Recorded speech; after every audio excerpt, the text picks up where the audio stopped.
Señor. La Asamblea escuchará ahora la intervención del excelentísimo Andrzej Duda, presidente de la República de Polonia. Solicito a protocolo que acompañe al excelentísimo señor.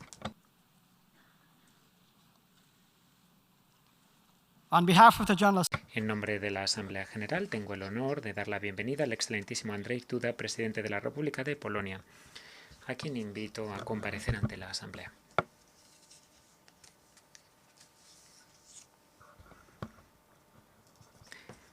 Distinguido secretario general, excelentísimo señor presidente, excelencias, distinguidos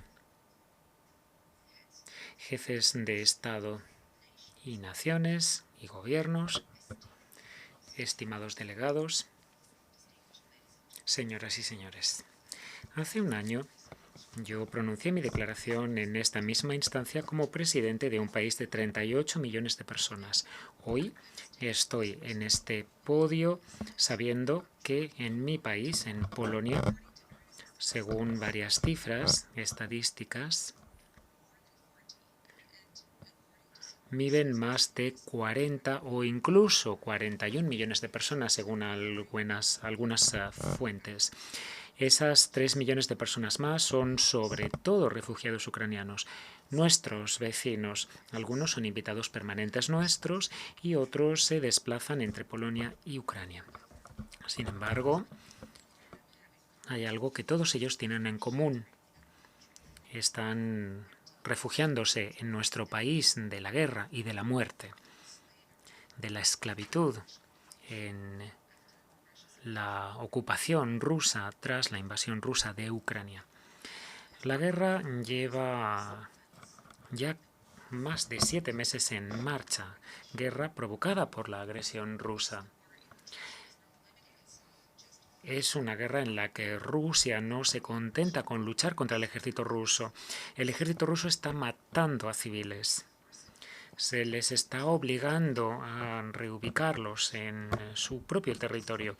Rusia destruye ciudades ucranianas, monumentos, escuelas, guarderías, hospitales. Destruye cosechas y lacera el medio ambiente en Ucrania. Destruye literalmente todo aquello de lo que no se puede incautar o saquear. Incluso ha amenazado no solo a Ucrania, sino al mundo entero y en especial a Europa con provocar una catástrofe nuclear.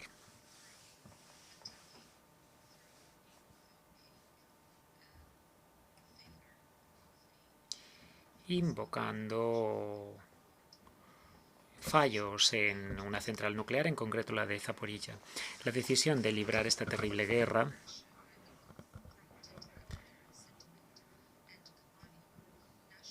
se vio alimentada por un sentimiento imperialista y colonialista, una arrogancia nacionalista, exaltando al propio pueblo y negando el derecho a la libre determinación a sus vecinos soberanos.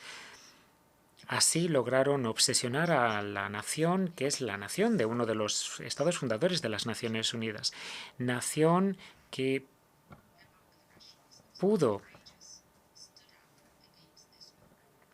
tuvo la ocasión de protestar ante el disparate de sus dirigentes. Lamentablemente, solo un puñado de ellos, los más valientes, pudieron alzar la voz en oposición a esta guerra. Esta guerra, como todos los demás conflictos del mundo, son guerras que deben perder los agresores. En este caso, sin duda, lo reitero, el Estado ruso. Además, el agresor, en cierto modo, ya ha perdido. Ha perdido porque no ha logrado someter a una nación libre, no ha logrado pisotear el espíritu de la nación ucraniana, ha perdido porque no ha logrado dispersar al ejército ucraniano.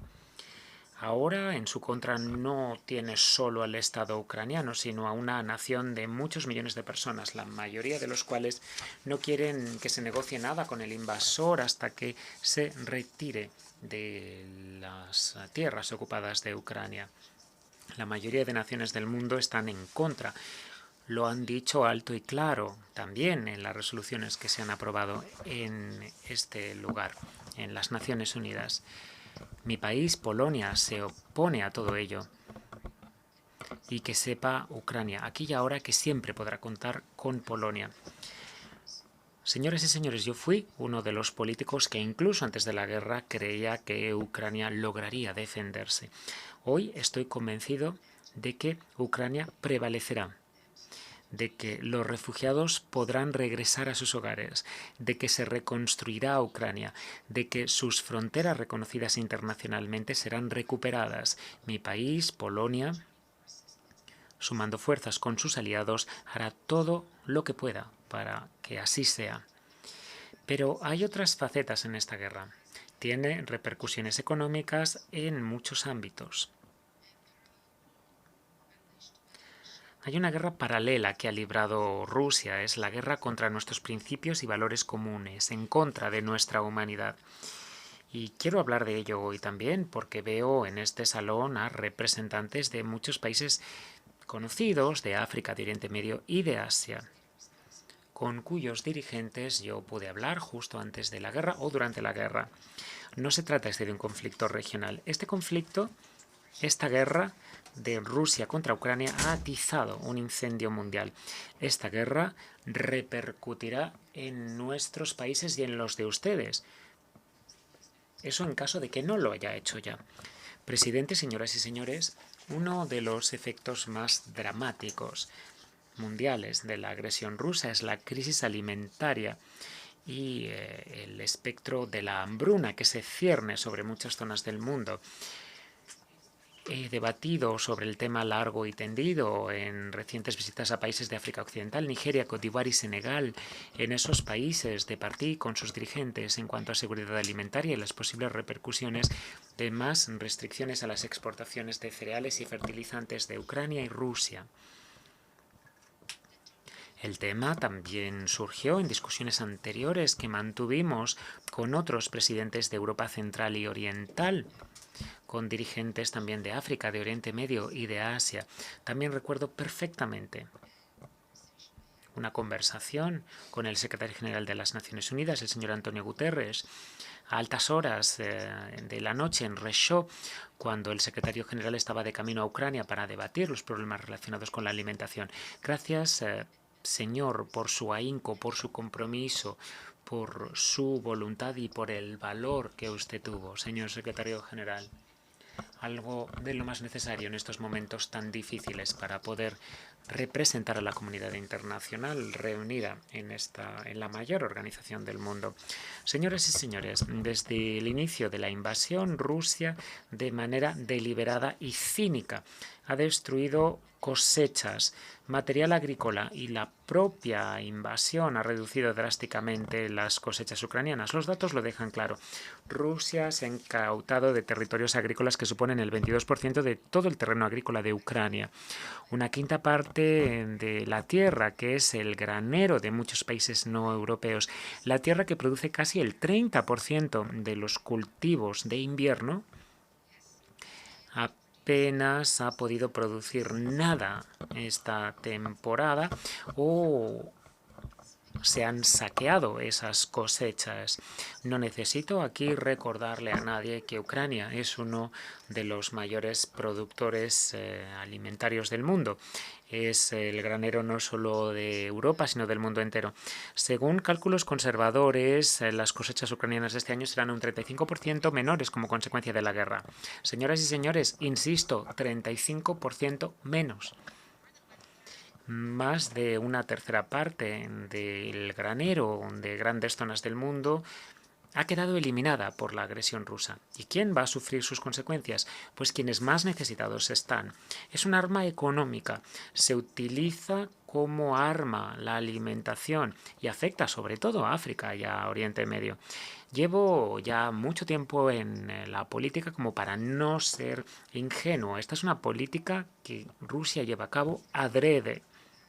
Se calcula que como consecuencia de la guerra de Ucrania la cantidad de personas que padece hambre crónica este año aumentará en 47 millones de personas.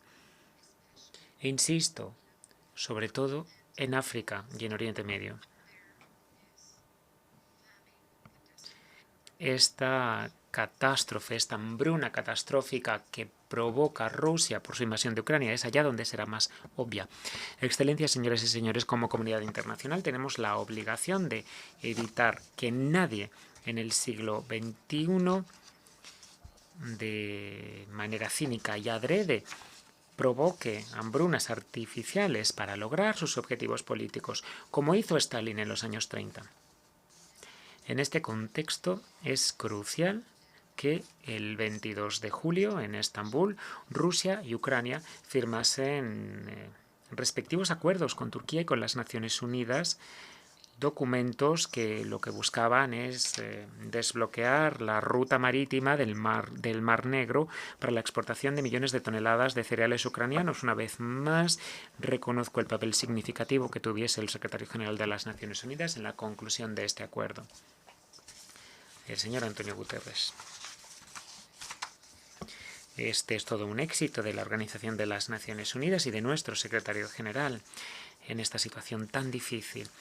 Ahora tenemos que velar porque las partes cumplan los acuerdos y sus compromisos.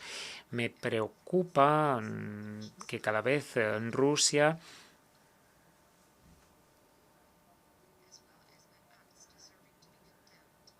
diga cosas que menoscaban el acuerdo cada vez con más frecuencia y además está cometiendo actos que condenamos de la manera más tajante posible, como por ejemplo el bombardeo del puerto de Odesa apenas 24 horas después de rubricar estos acuerdos. Como comunidad internacional debemos responder inmediatamente ante estos incidentes imponiendo más sanciones y ofreciendo más ayuda a Ucrania, que lo que está es defendiéndose. Sepan que Polonia, junto con sus aliados de la Unión Europea y como vecino de Ucrania, se compromete a facilitar las exportaciones de cereales ucranianos también por tierra. Haremos todo lo posible para que ello llegue a quienes más lo necesitan, en especial en África, Asia y América Latina y por doquier, para que puedan sobrevivir estas personas. Señoras y señores, distinguidos delegados, ante los actos ilícitos de Rusia debemos aprender una lección de cara al futuro. No olvidemos las disposiciones del derecho y la posibilidad de pedir cuentas a los perpetradores. Existen una serie de normas en el derecho internacional sobre la protección de los recursos alimentarios y el medio ambiente durante los conflictos.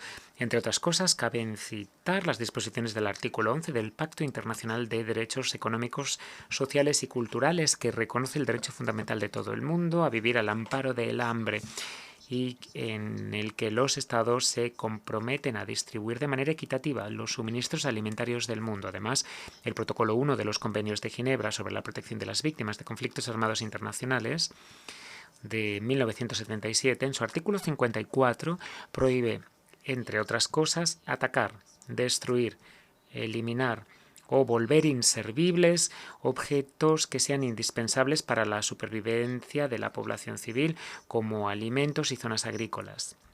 A su vez, el artículo 55 del protocolo obliga a los estados a proteger el medio ambiente ante daños durante las hostilidades. Que Rusia destruye adrede la agricultura ucraniana violando el derecho internacional, probablemente no sorprenda a nadie acá, pero ante la barbaridad, la barbarie de esta guerra, ¿acaso las normas internacionales jurídicas son una respuesta suficiente ante el enorme daño al medio ambiente y a la cadena alimentaria mundial? Yo tengo muchas dudas al respecto. En este contexto veo que es necesario crear mecanismos de castigo para que en el futuro se pueda llevar ante la justicia a las personas responsables de conculcar el derecho internacional. Quienes han destruido adrede las cosechas del granero del mundo deben saber que se les perseguirá para enjuiciarlos mientras vivan. Desde aquí respaldo todas las iniciativas nuevas y existentes para que quienes privan a millones de personas de su derecho a la alimentación y destruyen el medio ambiente no queden sin castigar. Polonia desea participar de manera activa en estas labores. Señoras y señores, distinguidas delegaciones, La agresión rusa contra Ucrania supone poco menos que una agresión contra el mundo entero. Cada agresión requiere de una respuesta internacional multidimensional con determinación y sin duda. Es necesario ejercer más presiones a Rusia y a su cómplice, el régimen de Alexander Lukashenko en Belarus. Seguir manteniendo colaboración con estos gobiernos es algo que habría que volver a ponderar, en especial también en las organizaciones internacionales. No se puede permitir que Rusia siga haciendo más de lo mismo. Esos tiempos de más de lo mismo acabaron. Y Rusia acabó con ellos, en realidad, con esta agresión contra Ucrania, vulnerando el derecho internacional y no respetando a las vidas humanas. Lo digo esto como hombre que el 23 de febrero visitó Kiev y que en aquel momento, desde el inicio de la guerra, justo después de la agresión rusa, ha estado en Ucrania 3 veces. Soy un hombre que ha estado en Ucrania y que ha visto los daños cerca de Kiev. Hemos visto cómo se han destruido hogares, cómo se ha cercenado a la población civil, cuáles han sido las repercusiones de la agresión brutal rusa. La sangre en las calles, los soldados rusos disparaban a familias que lo que hacían era intentar huir de la guerra en sus vehículos. Es difícil de imaginar, pero yo lo he visto con mis propios ojos. Sé cuán enorme ha sido esa brutalidad y sé lo que significa esta agresión rusa. Cuando el presidente Volodymyr Zelensky dice o habla de la brutalidad rusa y habla de los miles de ucranianos que han muerto a manos de los rusos. Y lo digo esto aquí ante todos ustedes durante la Asamblea General de las Naciones Unidas como dirigente de un Estado cuyas fronteras cruzaron casi 6 millones de refugiados ucranianos desde que empezase la agresión ucraniana. Nuestros niños van a la escuela con niños ucranianos hoy por hoy. Estos ucranianos que han querido salvarse. Nuestros nacionales han acogido en sus hogares a millones de refugiados. Quizá muchos de ustedes no se lo crean. No se crean que a pesar de que 6 millones de refugiados ucranianos han llegado a nuestro país y según nuestros cálculos 2 millones se quedan, están ahora en Polonia, a pesar de todo ello, no tuvimos que construir ni un solo campamento de refugiados. No fue necesario. Nadie vive en una tienda de campaña en Polonia. Todo el mundo ha encontrado una vivienda digna y condiciones adecuadas en hogares y lugares especialmente preparados para ellos. Hoteles, internados, otras ubicaciones temporales. No hay tiendas de campaña en Polonia donde vivan refugiados de la guerra. Todo el mundo tiene un hogar digno. Todas las mujeres y hombres polacos conocen la situación en Ucrania. Todos los hombres y mujeres de Polonia reconocen claramente qué significa la ocupación rusa, qué significa la agresión rusa contra un Estado, qué significa el terror ruso contra un Estado, porque las familias polacas han vivido este terror desde la Segunda Guerra Mundial, cuando los rusos ocuparon Polonia y cuando Polonia estuvo al otro lado del telón de acero y cuando los patriotas estaban intentando librarse del yugo ruso y lucharon y se encarceló a muchísimas personas y se asesinó a muchísimas personas. En 1939, justo después de la invasión de la Alemania nazi por Polonia, el país que junto con el Estado nazi invadió la República de Polonia y atacó y destruyó a mi país fue la Rusia soviética, según un pacto entre Hitler y Stalin del 23 de agosto de 1939. La Rusia soviética ocupó el 50% de mi país y casi 2 millones de personas fueron deportadas a la lejana Siberia para morir. Centenares de policías y militares fueron asesinados, miles en Kharkiv, en Tver. Lo sabemos, los fusilaron, sabemos lo que es el terror ruso, la ocupación rusa, por eso los polacos han ayudado a los refugiados ucranianos sin hacer preguntas, ni el gobierno ni yo. El presidente de Polonia no tuvo que pedírselo que lo hicieran, no tuvimos que rogárselo, las personas espontáneamente fueron a la frontera para ayudar y para que se pudiese acoger a los ucranianos que huían de la agresión rusa en sus hogares. Esa es la realidad de Europa Central. Señor presidente, distinguidas delegaciones, no olvidemos a los que sufren. Recordemos que 6 meses de agresión rusa en Ucrania han provocado la mayor crisis humanitaria en Europa desde la Segunda Guerra Mundial. Hago un llamado para que se incremente la ayuda a la población civil ucraniana, cuyas necesidades humanitarias son mucho mayores que los fondos que en este momento están disponibles. Se acerca el invierno, agravado por la guerra y por los precios de la energía. Será el invierno más duro en años. Como humanidad no podemos darle la espalda a quienes más nos necesitan. No, como comunidad internacional no podemos sentir fatiga de la guerra. Tenemos que ayudar, tenemos que apoyarlos, tenemos que trabajar codo con codo para que haya una hoja de ruta de desarrollo económico y social, para que las personas tengan esperanza en que la guerra puede ser un lugar mejor donde vivir a pesar de las cicatrices de la guerra, de la pandemia, de los desastres naturales. Polonia quiere colaborar en la creación de este programa, incluso aquí en este foro, en las Naciones Unidas, quizá, por ejemplo, como parte del Consejo Económico y Social. Señoras y señores, quiero decir ciertas verdades para nosotros, los dirigentes del norte rico, o como nosotros nos llaman, de Occidente. Es muy positivo que hayamos estado a la altura del problema ucraniano, que hayamos preservado nuestra unidad y que nos hayamos comprometido a apoyar a la víctima y no al agresor. Que Europa Occidental hoy pueda señalar claramente quién atacó a quién. Saben ellos que Rusia es el agresor y que Ucrania es quien sufre. Y está bien que haya una distinción positiva al respecto, pero no seamos complacientes. En mis recientes visitas a África fui más consciente de algo que ya llevaba yo mucho tiempo pensando. ¿Tenemos la misma determinación ante las tragedias de Siria, Libia o Yemen?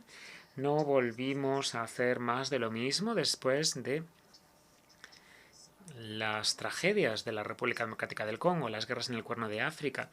Al tiempo que condenábamos la invasión de Ucrania, estamos dando el mismo peso a luchar contra mercenarios que quieren desestabilizar al Sahel y amenazar a muchos otros estados de África.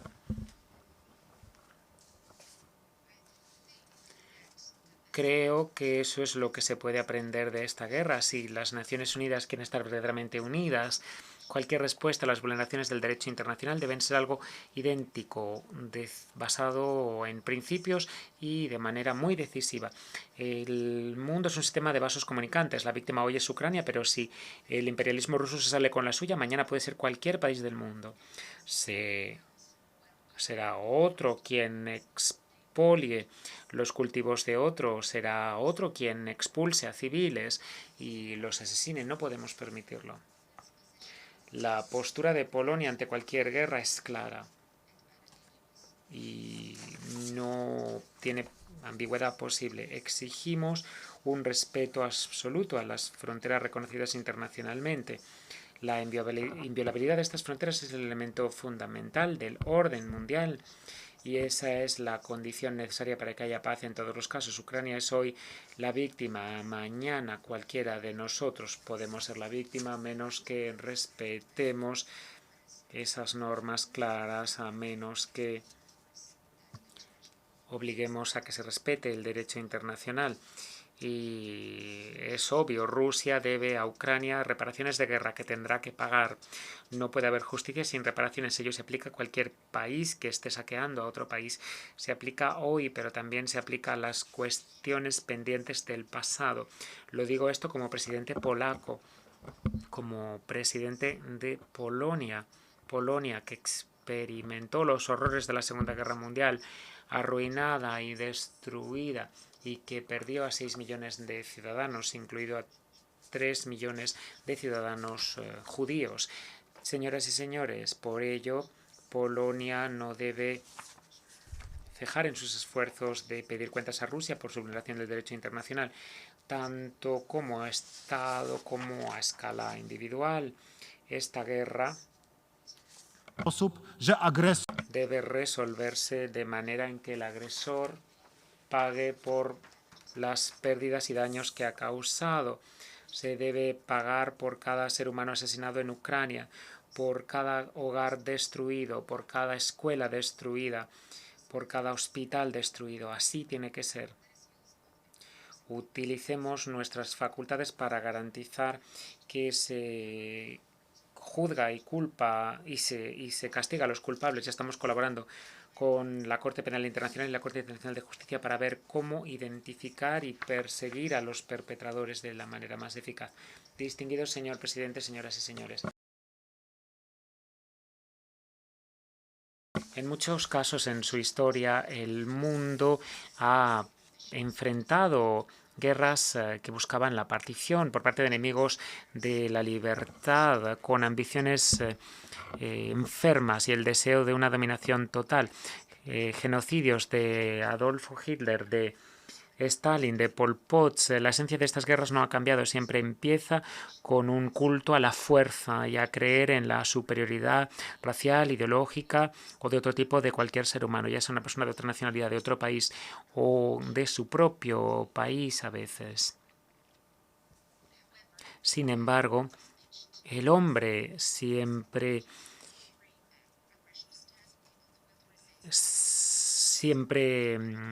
alzó la voz ante el agresor y el genocida. De ahí surgió el hombre libre. La agresión hace que las personas tengan voluntad de resistir, el valor, la fuerza, la solidaridad y el deseo de apoyar a las víctimas. Y así tenemos que seguir. Haciéndolo como humanidad. Es la base de la naturaleza humana. Y Pericles lo dijo en su famosa oración funeraria ateniense. La felicidad es fruto de la libertad y la libertad del valor. El hombre y la nación puede pagar cualquier precio por la libertad y luchar hasta el final.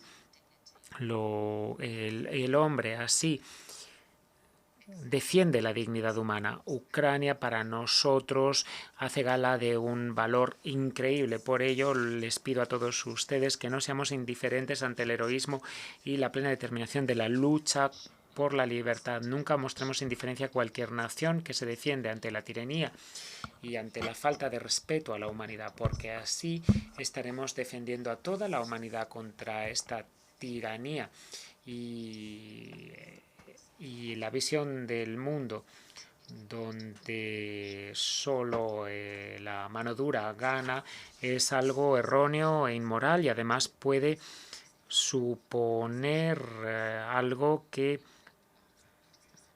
zarandea al mundo entero. Estoy convencido de que en este caso no es distinto. Lo digo en el foro de una organización que se formó tras la Segunda Guerra Mundial. No es casualidad que en 1945 los fundadores de las Naciones Unidas declarasen su intención de crear un mundo basado en el diálogo frente al uso de la fuerza dura y bruta. No olvidemos este legado. No permitamos que estas tragedias pasen en el futuro como las que ya experimentamos, como las que yo experimentó el mundo en el siglo XX. Gracias. On behalf of the Assembly, en nombre de la Asamblea, quisiera darle las gracias al presidente de la República de Polonia por la declaración que acabamos de escuchar y solicito a protocolo que lo acompañe.